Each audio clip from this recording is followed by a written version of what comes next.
In today's video, we're going to be ranking all the weapons in Season 18 of Apex Legends, and guess what? We're going to do it in less than 7 minutes, so let's get started. If you're only interested in either the best or the worst guns, I'm going to add timestamps below so you feel free to skip to the section you want to see the most. And spoiler alert, every gun in this game is 100% viable at specific points of the game. We're just going to strictly go to the guns that I think you should prioritize over others when you have the opportunity.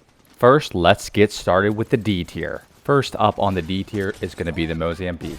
I don't know in any situation where you'd realistically want this in your arsenal. Again, it's not a bad first gun to pick up, but not a gun you want to continue the rest of the game. To be fair, the P2020 is literally a pea shooter. There's no situation where I would ever want to have this gun any longer than picking it up just to defend myself. And last is the Devotion. Even if you have a turbocharger, this gun is simply just not on the level of other guns. I would not pick this up in any circumstance. I'd always rather have a shotgun or an SMG. Next up is the C tier, and let me tell you what, there's not some bad picks here. First up on the list is the Havoc. It's really not a terrible gun. The recoil is pretty weak, but early close range, it's pretty good.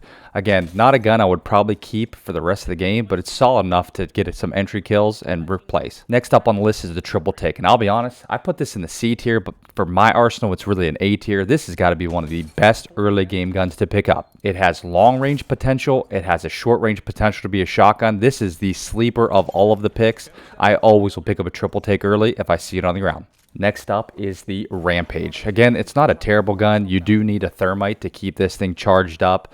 You really need to watch the sights you have on it and the attachments. It's really just not a gun that I want to keep. Next up is the Charged Rifle. Now, while I'm a big fan of rifles, this new Charged Rifle is not entertaining to me. I'm glad they nerfed the original, but leave this Charged Rifle on the ground. Do not pick this thing up. The next two picks are going to, of course, be the Sentinel and the Longbow. While I am a huge fan of sniper rifles, these are just very situational to use and can tend to be more misery than reward. If you're playing with some very high mobility characters and you're able to pick someone off and push and wipe that team, it's still a good pick. However, really situational in the top 5 to top 10 because you just really don't know if you're going to get pushed, and you really don't want to have just a sniper rifle in your arsenal when you could have easily a shotgun or SMG.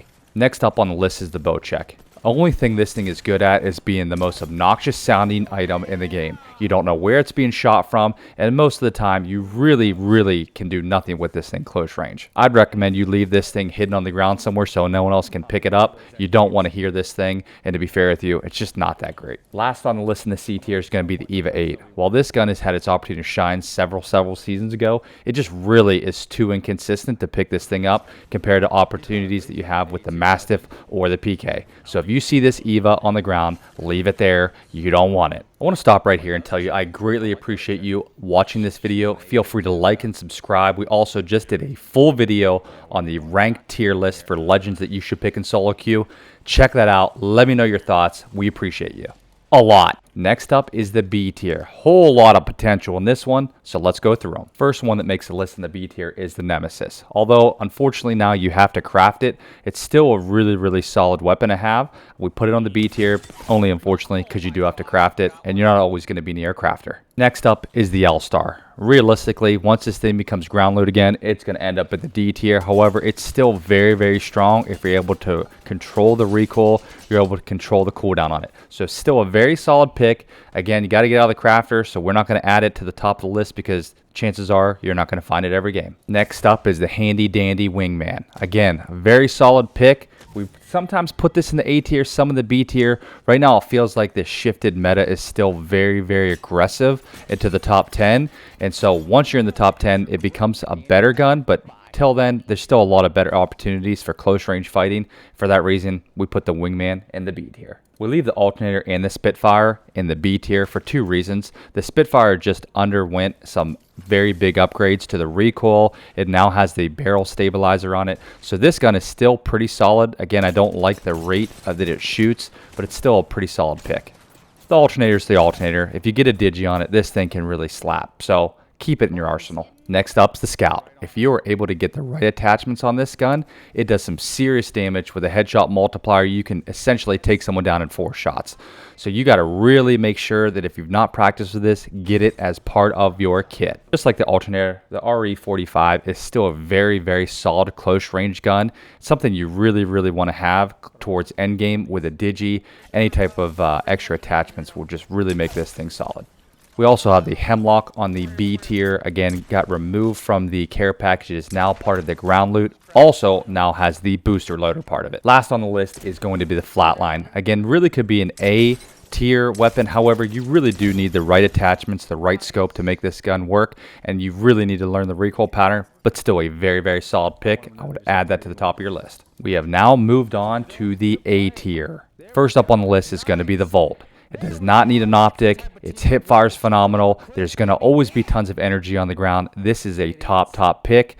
I always make sure this is towards my end game weapon. Next up on the list is going to be the Car. The reason I like this, and I keep it in the A tier, is because it can take either a light or heavy mag. It's still very reliable on damage. Close range, one of the best. It's a runner-up to the R99, but still a very solid pick. Next up is the 30-30 repeater. And you're asking me right now, Ams, why do you have the 30-30 in the A tier and you have the Scout in the B tier? Well, let me tell you why. 2 things. Number 1, you get the skull piercer. And number 2, this is a very, very strong hip fire weapon if you need it. You could take this thing right into the top 5, swap it out for a shotgun or SMG, but this gun is in it for the long haul. Pick it up, practice it, learn it. Next up on the list, old reliable R99. It did get a small nerf on bullet and damage. However, it's still a very top pick. You controller players already know you're still fine with it. If this is not in your kit, get it in your kit. Next up is going to be the Kraber. You already know why the Kraber's here. If you get that thing, land a headshot without a blue helmet, you're down in someone and pushing. Again, an item that you really need to have some solid aim for, because you don't want to use this endgame. You want to use this to pick people off, and you want to swap it out endgame, but still a very solid pick to have in your arsenal to help take teams out early. Last up on the A tier is going to be the Mastiff. You know why? It's a big item for the big boys. This thing slaps. Practice your aim with it. You want this as part of your arsenal. If you cannot get the PK, which, spoiler alert, it's in the S tier. We're about to get there now. All right, S tier, here we go. Number 1 on the list, the Prowler. It doesn't matter if you're using this thing as automatic or the burst. This thing is monstrous. You get the digi on it. It's a late game weapon. If you find this, pick it up and start frying people. Next up, Mr. 301 Crutch. The reason this is still a primary gun you want is because of the flexibility with or without the optics. It has incredible hip fire, and it still is the easiest recoil pattern to learn in the game. Make sure it's part of your arsenal. Make sure right now. And last in the S tier, you already know it's coming. It's the PK. You know why the Peacekeeper makes a list. The end games seem to have more squads now, and this thing can do some very big burst damage quickly with your team. We keep this in the S tier. You do need to learn. Sometimes you need to ADS, sometimes you hip fire, but this keeps at the top of the list, and if you have not mastered this gun, practice it. It is going to sometimes be the difference in wiping a squad or getting wiped.